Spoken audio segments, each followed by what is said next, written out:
Right ఈరోజు నిరుద్యోగులకు అండగా ఉంటానని చెప్పి నిరుద్యోగుల తరఫున నిరుద్యోగ సమస్యలను ప్రభుత్వానికి చేరవేస్తానంటూ కాంగ్రెస్ ఎమ్మెల్యే రాజగోపాల్ రెడ్డి గారు నిరుద్యోగులతో సహా ఇక్కడ మన అమరవీరుల స్తూపం దగ్గరికి గన్ పార్క్ దగ్గరికి వచ్చి వాళ్ళకు ఒక భరోసాని ఇచ్చినటువంటి పరిస్థితి అయితే కనిపించింది. అసలు ఎలాంటి భరోసాని ఇచ్చారు, ఆయన ఏం మాట్లాడారు అనేది ఆ నిరుద్యోగుల్ని అడిగి తెలుసుకునే ప్రయత్నం చేద్దాం. మనతో పాటు వెంకటేష్ ఉన్నారు.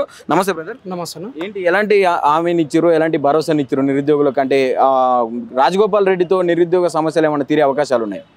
మొదట నిజాం నిరంకుశత్వంపై పోరాడి ప్రాణాలు అర్పించినటువంటి అమరవీరులందరికీ కూడా జోహార్లు తెలియజేస్తున్నాను. తెలంగాణ వచ్చిందే నీళ్లు నిధులు నియామకాల కోసం. తెలంగాణ వచ్చి 11 ఏళ్ళు గడుస్తూ ఉన్నాం కూడా ఇప్పటికి కూడా నీళ్ళ కోసం కొట్లాడుతూ ఉన్నాం, నిధుల కోసం నిధులు లేవని చెప్పి కొట్లాడుతూ ఉన్నాం, నియామకాల కోసం కొట్లాడుతూ ఉన్నాం.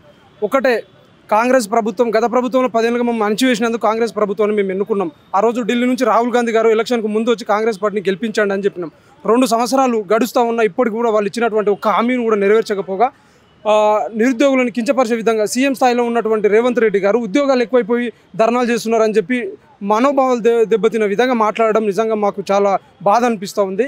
మేము అనుకున్నాం, ఒక్కరు కూడా స్పందిస్తలేరు. గతం లోపల ప్రతి ఒక్కరు కూడా మా దగ్గరకు వచ్చిన వాళ్ళు ఇప్పుడు మేము వినతి పత్రాలు ఇస్తామంటే కూడా వినతి పత్రాలు తీసుకోవడానికి కూడా ముందడుగు వేయనటువంటి పరిస్థితిలో మేము రాజగోపాల్ అన్న ఏదన్నా డేర్ అండ్ డాష్ మాట్లాడతారు కాబట్టి రాజగోపాల్ అన్నకు మేము ఒకటే చెప్పినాం, అన్న కాంగ్రెస్ ప్రభుత్వం మీకు తెలుసు, గతం లోపల మేము బస్సు యాత్రలు చేసినాము, గ్రామాల్లోకి వెళ్ళి గ్రౌండ్ లెవెల్లో కష్టపడ్డది మేము. మరి మా గురించి మీరు ఎందుకు పట్టించుకోవట్లేదు? ప్రతి విషయం కాడ మీరు పట్టించుకుంటారు కాబట్టి నిరుద్యోగుల ఇష్యూ కూడా పట్టించుకోండి అని అంటే నాకు విషయం తెలియదు. ఖచ్చితంగా మీరు సమస్య ఉందని అన్నారు కాబట్టి ప్రభుత్వం ఏదైనా కూడా మేము అధికారం ఉన్నా లేకపోయినా కూడా సమస్య ఉంటే ఖచ్చితంగా నేను సమస్య కోసం కొట్లాడతా, అవసరమైతే మిమ్మల్ని రాహుల్ గాంధీ దగ్గరికి తీసుకుపోతా అని చెప్పి మాకు రాజగోపాల్ అన్న చెప్పిండు. దానిలో భాగంగానే ఈరోజు మేము చాలా మంది అంటే ఒక 5-6 వేల మంది రావాలని అనుకున్నాము. ఎక్కడికక్కడ అరెస్ట్ చేసిర్రు, ఎక్కడికక్కడ. దాని గురించి మాట్లాడినా మరి రాజగోపాల్ రెడ్డి గారు అంటే కాంగ్రెస్ పార్టీలోనే ఉన్నారు, ఎమ్మెల్యేగా విధులు నిర్వహిస్తూ ఉన్నారు.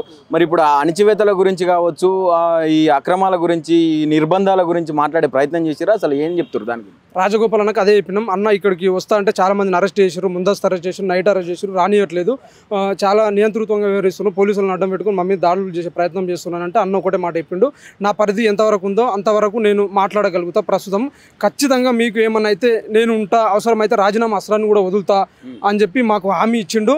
దానిలో భాగంగానే ఈరోజు మాట్లాడిండు. మేము తర్వాత కూడా రాజగోపాల్ అన్నను కలుస్తాం. రాజగోపాల్ అన్న ఖచ్చితంగా నిరుద్యోగులు అందరూ కూడా అండగా ఉంటానన్నాడు.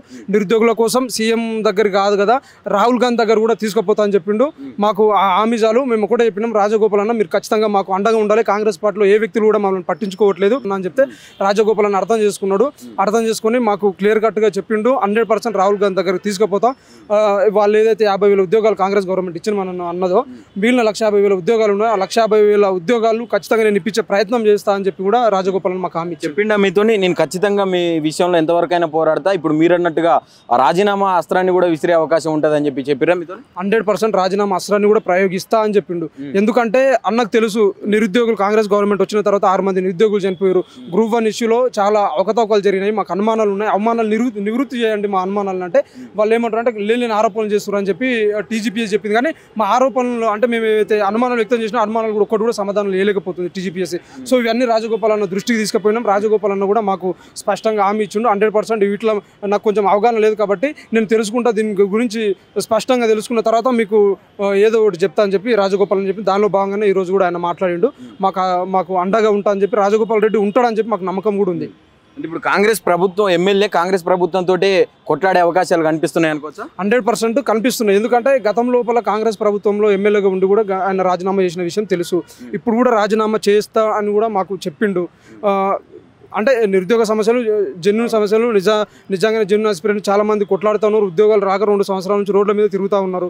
సో వాళ్ళందరి బాధలు కూడా రాజగోపాల్ అన్న దృష్టికి తీసుకుపోయినాం. రాజగోపాల్ అన్న దాని ఆ సమస్యలను గ్రౌండ్ లెవెల్ సమస్యను విపులంగా చర్చించి ఆ సమస్యలపైన ఖచ్చితంగా నేను నిర్ణయం తీసుకుంటాను అన్నాడు.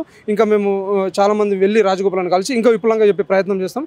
మా సమస్యలు చెప్పేసి ఆయన మరి ఏం నిర్ణయం తీసుకుంటాడో దాని తర్వాత మేము తెలియజేస్తాం.